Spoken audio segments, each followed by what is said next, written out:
Fala aí, pessoal da terceira série. Vamos aí mais uma vez para uma aulinha de física aqui com vocês, o professor Tales, com essa responsabilidade, essa honra de poder transmitir esse conteúdo feito aqui para vocês. Tá legal? Bom, vamos falar então sobre Física 2, vamos dar continuidade ao conteúdo, vamos para o módulo 11, beleza? Todos os votos que eu espero que vocês estejam bem, saudáveis e se cuidando, eu fiz no vídeo de Física 1, então não vou repetir aqui não, tá bom? Você sabe que eu estou torcendo por você, se não sabe, vê lá o vídeo de Física 1 que no início eu falo isso, tá bom? Forte abraço, tá? Começa a matéria, professor. Vamos começar a matéria então. Criatura, vamos lá. Física 2, termodinâmica, transformações. Beleza? O que a gente vai falar aqui? A gente vai dar continuidade ao que continua falando no módulo 10. Então, se você não viu, não lembra, ou não entendeu muito bem o módulo 10, te recomendo, pausa, volta no módulo 10, dá uma olhada de novo. Tá bom?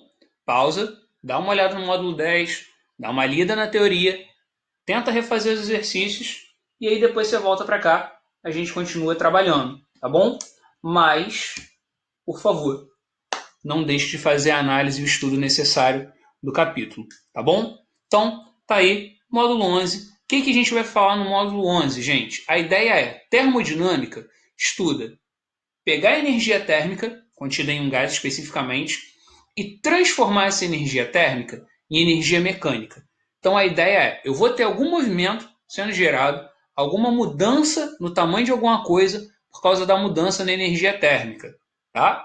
Como que a gente vai explicar isso tudo? Basicamente, isso funciona por causa dessa fórmula que está aqui, tá? Eu vou trabalhar com quantidade de calor sendo transformada em trabalho e variação de energia interna. Gente, isso é uma fórmula que trabalha energia. É energia no primeiro termo, energia no segundo termo, energia no último termo. A primeira lei da termodinâmica é uma fórmula que trabalha transformações energéticas. Então, quando um gás ele recebe calor, ele recebe energia na forma de calor, ele usa essa energia para duas possibilidades: ou para aumentar o volume, ou para aumentar a sua temperatura, ou seja, para realizar trabalho ou alterar a sua energia interna. De mesma maneira, quando ele perde calor, a tendência natural dele é o quê? Sofrer um trabalho ou ter um trabalho realizado sobre ele, traduzindo, diminuir de volume e, consequentemente, reduzir a temperatura. Tá bom? Eu sou obrigado a todas as vezes ter esse mesmo procedimento? Ou é possível existir ocasiões onde eu posso ter uma transformação dessa e não acontecer necessariamente todas essas etapas? Possível é. Beleza? Possível é. E nesse módulo a gente vai trabalhar com a ideia de lidar com essas transformações, em lidar com essas modificações no comportamento e na interação realizada pelo gás, através de condições específicas que possibilitam isso. Como assim? Vamos parar para analisar. Primeira possibilidade é a ideia do que a gente chama de transformação isotérmica, tá bom? O que vai acontecer numa transformação isotérmica? Bom, transformação isotérmica, o significado vocês já sabem, né? O termo significa uma transformação de temperatura constante. Ah, então quando a gente utilizava PVT-Povotó, né, a lei geral das transformações gasosas, o que essa transformação significava para a gente? Que a gente podia simplificar o T e beleza, menos uma coisa. Né? Era PV inicial igual a PV final, acabou. Tá, só que a gente não está analisando mais a transformação, a mudança no estado de um gás através de PVT-Povotó, do produto entre pressão e volume dividido pela temperatura no início e no final. A gente está analisando isso com base na primeira lei da termodinâmica. Então, essa análise que a gente vai tratar nesse capítulo, tá? O que vai acontecer numa transformação isotérmica? Se a temperatura é constante, pensa comigo, o ΔT ele vai ser igual a zero, a variação de temperatura é nula. Por quê? Se a transformação começou a 300 Kelvin e terminou a 300 Kelvin, consequentemente, se eu fizer a variação final menos inicial, 300 menos 300, ela vai dar zero. E qual é a importância de eu saber isso de acordo com a primeira lei da termodinâmica? A variação da energia interna depende da temperatura, né? Quando a gente fala de um gás monatômico, que é o principal foco dos nossos estudos e das nossas análises, ΔU é igual a 3 meios de NR ΔT. Se eu chegar nessa fórmula e substituir o ΔT por zero, consequentemente, o que vai acontecer? Eu posso dizer, de maneira abreviada, que na transformação isotérmica eu tenho um caso onde a variação da energia interna é nula. Tá? Então, antes, né, para análise PV-T-Povató, transformação isotérmica era simplificar o T. Agora, de acordo com a primeira lei da termodinâmica, transformação isotérmica é quando eu não tenho alteração de energia interna. Meu ΔU é nulo. A energia interna de um gás no início e no final permaneceu a mesma, tá bom? Então, se a gente pensar num exemplo, pega aí um balãozinho vermelho, tá bom? O balãozinho vermelho faz referência a um filme, tá bom? Depois a gente fala disso. Começa a aquecer esse balãozinho, tá? Se você fizer um aquecimento, uma possibilidade é o gás que está ali dentro utilizar esse aquecimento para quê? Aumentar o volume e alterar a energia interna. Só que a gente falou que nesse caso, nesse exemplo particular, nesse exemplo específico, o nosso ΔU não tem alteração. Se o ΔU não tem alteração, show de bola. Nós podemos dizer, né? Vamos primeiro tirar o balãozinho daí, ó, a referência aí para você. Devolve o balão aqui para o dono, tá? Só para a gente ter mais espaço no quadro. Se o ΔU é nulo, eu posso dizer que a quantidade de calor vai ser integralmente utilizada para a realização do trabalho, ou seja, toda a energia recebida pelo balão do Pennywise do nosso exemplo vai ser utilizada para a mudança no volume, tá? Se de um lado da equação tiver positivo, o outro lado também vai estar. Se de um lado da equação tiver negativo, consequentemente do outro também vai estar. Ou seja, em uma transformação isotérmica nós temos duas possibilidades. Qual é a primeira? Se o gás ele recebe calor em uma transformação isotérmica, ele aumenta o volume. Ponto.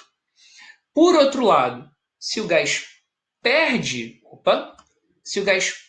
calor ou cede calor para o ambiente externo, o Qzão vai ficar negativo, então o trabalho também vai ficar negativo, beleza? Então, quando eu tenho uma transformação isotérmica, de acordo com a primeira lei da termodinâmica, duas opções. Ou o gás aumenta o volume, ou o gás diminui o volume, tá bom? Ou nós dizemos em que ele realiza trabalho, que é o caso da direita, ou que ele sofre um trabalho, que um trabalho é realizado sobre ele.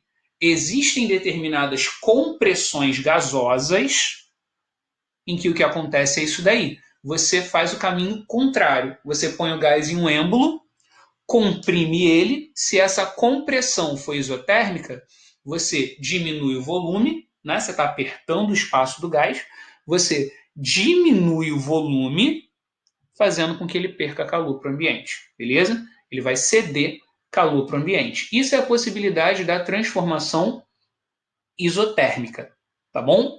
Existem outros casos. Exemplo, eu posso ter também a transformação isométrica, também chamada de isovolumétrica ou isocórica, tá bom? Lembrando, quando a gente fala de PV-T-Povató, para esses três o nome mais comum é isocórica, tá? Quando a gente fala de primeira lei da termodinâmica, isométrica funciona muito bem, tá? O que a gente tem que lembrar para falar de transformação isométrica? Bom, na transformação isométrica, primeiro significado, tá? Significa que o volume é constante.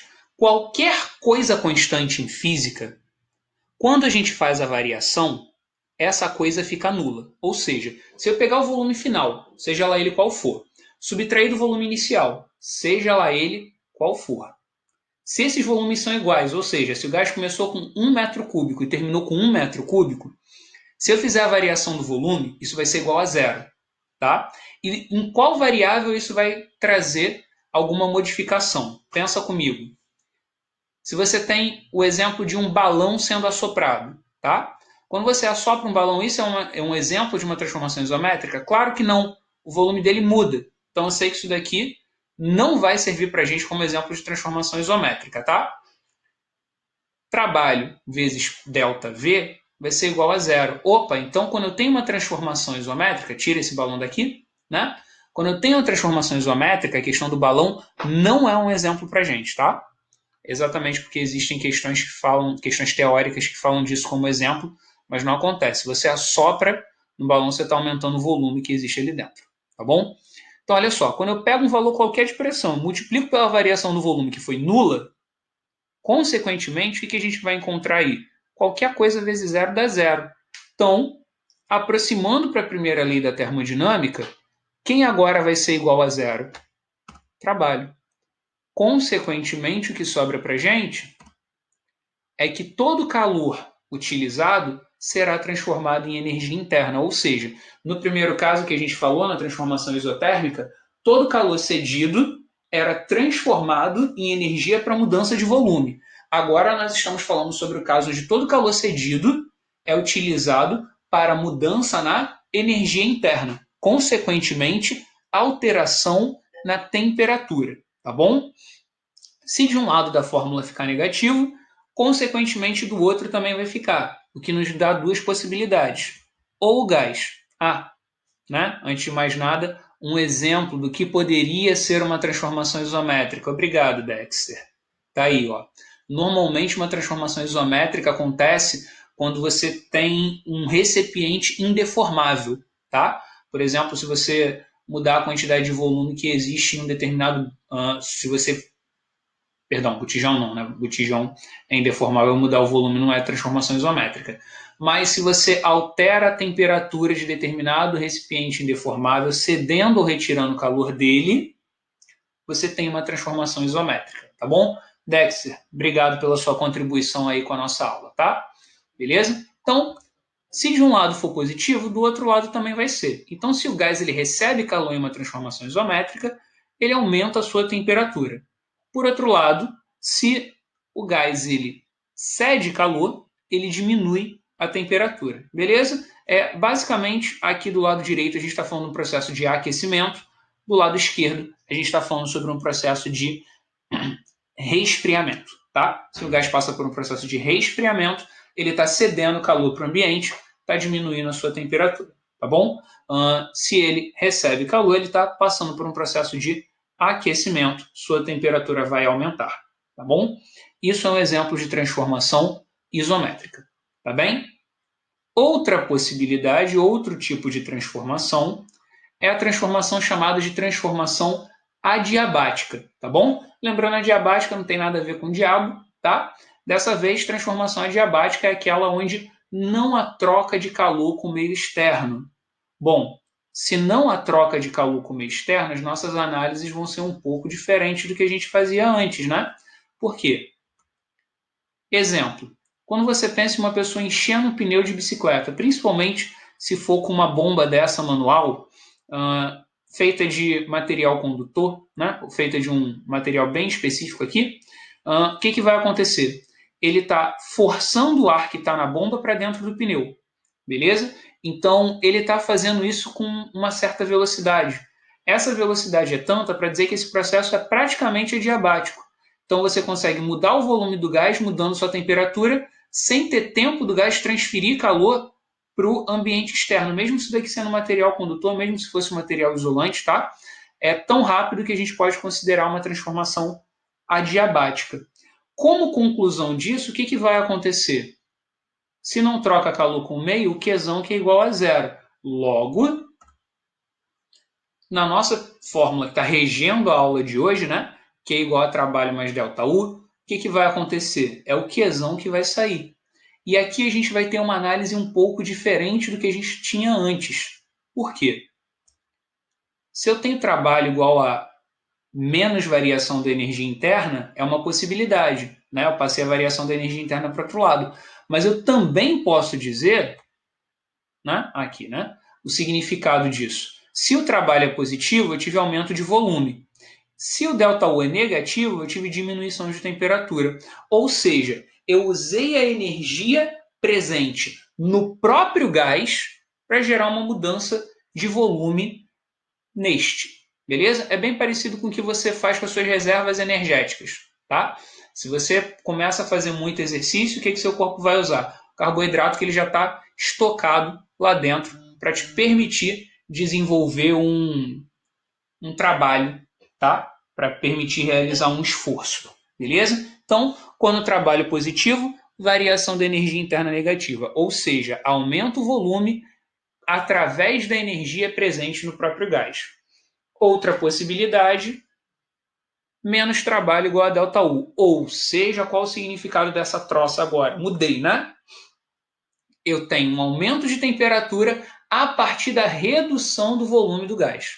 Beleza? Tem essas duas possibilidades. Show? Se o volume aumenta, a temperatura diminui.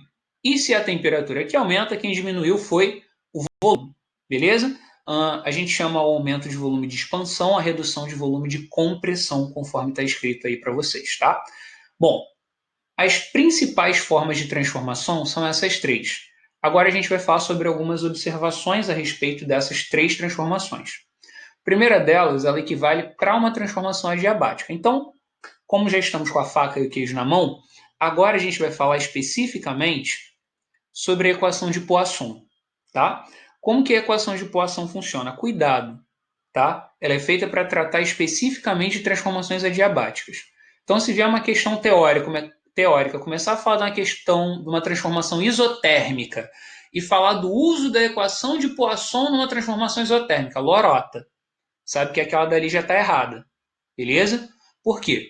A equação de Poisson é uma equação feita para tratar de transformação adiabática. O foco são as transformações adiabáticas, tá? Então, como que ela vai funcionar? Para a equação de Poisson, nós dizemos que o produto entre pressão e volume elevado a um determinado expoente gama, esse produto é constante quando a transformação é adiabática, tá? Quando a transformação é adiabática, pressão vezes o volume elevado a um coeficiente gama é igual a um valor constante, tá? Tá bom.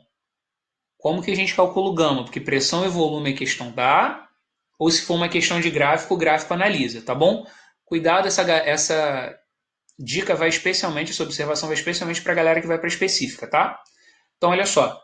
Primeira coisa, entender o que é o gama, beleza? O gama é chamado de expoente de Poisson, tá? Tá na fórmula, né, com o nome dele, então faz até sentido, beleza? Como que o gama é calculado? Dessa forma, tá? Czão, a pressão constante, dividido por Czão a volume constante. Professor, o que é o Czão? Nessa matéria a gente falou, no módulo 10, que o Czão é chamado de calor específico molar. Quando ele tem o índice P, eu estou dizendo que o gama ele pode ser calculado como calor específico molar, calor molar específico, né? Tanto faz, a pressão constante, dividido por CV, calor específico molar a volume constante, beleza? Quando a gente faz essa divisão aqui, né? Só caso eu tenha falado muito rápido para vocês, significado de cada coisa, tá? CP, calor específico molar a pressão constante, e CV, calor específico molar a volume constante, tá bom? Quando a gente faz essa divisão, encontra um determinado coeficiente, pega a pressão, multiplica pelo volume, eleva a esse expoente daí, tá? Pressão vezes volume elevado a gama, esse gama daí, ela vai sempre dar um valor constante, tá? Detalhe, não caem tantas questões a respeito assim desse assunto. Não é comum aparecer, mas deixo aqui esse detalhe, essa OBS da aula para vocês, porque é aquilo, né? Se a gente não falar, esse é o ano que vai cair 5 questões disso só para começar a prova. Beleza? Então, significado disso, tá? Mais uma observação para vocês. Normalmente, os gases que são monoatômicos, eles apresentam o gama como aproximadamente 1,7. Os diatômicos utilizam 1,4 e os poliatômicos aproximadamente 1,3. Lembrando, o valor desse que a gente mais deve usar, caso caia alguma coisa, é 1,7. Porque a gente trabalha principalmente com gases monoatômicos nos nossos estudos. Beleza? Lembrando, o calor específico molar a pressão constante, a volume constante, o próprio expoente de Poisson normalmente é informado pela questão, tá? O que você tem que saber é, se você pegar a pressão e o volume, elevar o volume a esse gama e multiplicar pelo P, você encontra um valor constante, tá? Essa é a primeira parte, beleza? Próxima observação que a gente tem para falar é uma transformação chamada de transformação isobárica, tá bom? Essa transformação não é complexa, o que a gente sabe de uma transformação isobárica é que ela acontece com pressão constante. Lembrando, né, pressão constante, transformação isobárica, a única fórmula que a gente tem para isso é que trabalho é igual a pressão vezes a variação do volume, né? Então, o que vai acontecer de mudança nessa transformação na primeira lei da termodinâmica? Nada, né? Exatamente isso. Ninguém vai zerar dessa vez? Não. Zera quando eu tenho isotérmica, aí zera o ΔU. Zera quando eu tenho isométrica, aí zera o trabalho. E zera quando eu tenho adiabática, zera a quantidade de calor. Tá bom? Então, a maioria dos alunos, quando eu falo sobre transformações termodinâmicas e falo transformações de transformação isobárica, a maioria deles fica olhando meio assim, né? Tá, e aí? Até que de repente grita alguém do meio da sala, né? Que saudade da sala de aula, que fala: não mudou nada na fórmula. É, realmente, quando a gente fala de uma transformação isobárica, não muda absolutamente nada na fórmula da primeira lei da termodinâmica. Ela permanece sendo exatamente a mesma, tá bom? É só para você saber que se esse termo aparecer no enunciado, ninguém vai zerar, tá bom? Beleza? Agora, a pergunta é: existe alguma possibilidade de ter uma transformação que zere dois ao mesmo tempo ou três ao mesmo tempo? Vamos falar disso agora. Uma transformação chamada, nem recebe o nome de transformação propriamente dita, né? Ela é chamada de expansão livre, tá bom? Como que a expansão livre ela funciona? Bom, basicamente, quando você tem um botijão de gás acoplado a um determinado local, a saída do gás do botijão ela é considerada uma expansão livre. Por quê?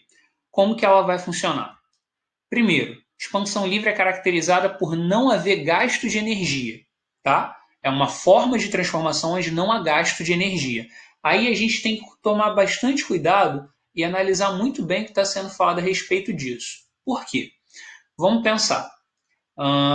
Quando a gente fala sobre a expansão livre, a ideia é, primeiro, ele não vai realizar trabalho, tá? Por quê? Porque ele não vai mudar o volume? Não, criatura, não. Porque olha só, supõe que aqui você tenha um determinado recipiente e as moléculas do gás estão aí dentro, tá? Tá vendo que elas estão batendo aí até a tampa em azul? Beleza. Só que o que faz o volume do gás aumentar é um fator externo, como por exemplo a retirada da tampa. Quando eu retiro a tampa, opa, o gás ele passa a ter mais espaço, né? Que é o momento em que você abre a válvula. O fato é, quando você abre a válvula de um gás, ele tem maior espaço para se movimentar. Ele vai desde o botijão até o local onde ele está ligado. Por exemplo, até o seu fogão, né? Se a gente pensar no botijão residencial, tá? Agora, quando acontece isso, detalhe, o gás ele não realiza e nem sofre trabalho, porque ele não está sendo comprimido e nem sequer está recebendo calor para aumentar seu volume. Então, conclusão, pega a primeira lei da termodinâmica, tá? Fala que o trabalho é igual a zero e que a quantidade de calor também é igual a zero. Conclusão, teu ΔU também dá zero. Então, tem como ter uma transformação onde todo mundo da fórmula dê zero? Tem. O nome dessa fórmula é expansão livre. Por que todo mundo aqui é igual a zero? Porque não há gasto de energia para essa expansão acontecer. Por isso que ela é chamada de expansão livre. Não há mudança na temperatura do gás, não há troca de calor com o meio externo e não há, aspas, esforço da conta do gás para que essa mudança de volume ocorra. Tá bom? Como que uma questão dessa pode cair em uma prova, professor? Uma questão que tenha esse conteúdo, tá? Lembrando, a gente falou sobre algumas transformações aqui. Primeira, isotérmica, ΔU igual a zero. Segunda, isométrica, trabalho igual a zero. Terceira, adiabática, Qzão igual a zero. Dentro da transformação adiabática, a gente tem a observação da equação de Poisson. A quarta transformação é a transformação isobárica, que não muda nada. E a última é a expansão livre, onde todo mundo é igual a zero. Tá? Caindo para o exercício. Um mol de gás ideal sofre uma transformação ABC. Beleza, sai do ponto A, vai para o ponto B, chega ao ponto C. Tranquilo. Indicado no diagrama PV. Problema no diagrama. Pressão está em atm, volume está em litro. Não tem nada no sistema internacional. Né? Mas vamos transformar isso daí de acordo com a necessidade. Tá bom? Vamos lá. Leitura do enunciado. Qual a temperatura do gás no estado A? Eu não estou comparando A nem com B nem com C. Eu estou fazendo uma pergunta. Vamos chegar aqui o gráfico para o lado para ter espaço para a gente, tá? Eu estou fazendo uma pergunta sobre qual a temperatura no estado A. Fazendo uma pergunta sobre o estado A. Quando a gente fala sobre o estado de um gás, a gente usa a equação dos gases, de estado dos gases ideais, especificamente a equação de Clapeyron. Vou trabalhar com PV igual a nRT. Tá? Vamos lá. No estado A, quanto valia a pressão? Bom, no estado A, a pressão valia 3. Ok? O volume desse cara, 8. Posso usar 3 e 8? Até posso. Mas aí na hora de usar o R, eu não posso usar o valor do sistema internacional. Então o que vai acontecer? 3 vezes 8 igual ao volume, igual ao número de mols. Professor, de onde é que o senhor tirou 1? Daqui do enunciado, onde está dizendo aqui para a gente que eu tenho 1 mol de gás. Né? Então, beleza. 3 atm vezes 8 litros igual a 1 mol vezes o valor fora do sistema internacional. Tá? Qual vai ser a unidade da minha temperatura no ponto A?